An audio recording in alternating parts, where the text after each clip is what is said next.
دومره د غریبو زندگی ټوله تیریږي چې څومره د خانانو وي تاوان د جنازې.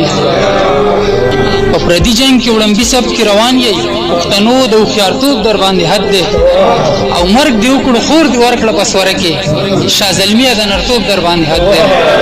نو غزل دی چې د دینه به علاوي نور سشان د جنازې، د دینه به علاوي نور سشان د جنازې، چې کټ د جاني ولې وي جانان د جنازې.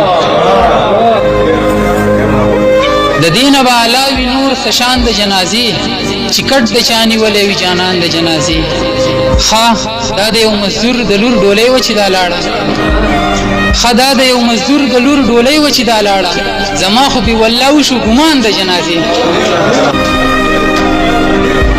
ښه دا د یو مزدور د لور ډولۍ وه چې دا لاړه، زما خو پې والله وشو ګمان د جنازې. او بس تا یو لوپټه مې خپل کفن له د ساتلې، قسم که نور لرمه څه سامان د جنازې. بس تا یو لوپټه مې خپل کفن له د ساتلې، قسم که نور لرمه څه سامان د جنازې. او په دومره د غریبو زندگی ټوله تیریږي، په دومره د غریبو زندگی ټوله تیریږي چې څومره د خانانو وي تاوان د جنازې. په دومره د غریبو زندگی ټوله تیریږي چې څومره د خانانو وي تاوان د جنازې.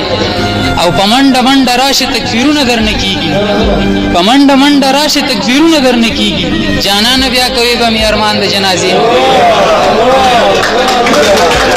ډېره مننه، ډېره مننه. په منډه منډه راشه تکبیرونه درنه کیږي، جانانه بیا کوي به مې ارمان د جنازې. او په باز و اختر وي خوشحالۍ به وي دستاره، په باز به قیامت وي ستا اعلان د جنازې. ډېره مننه.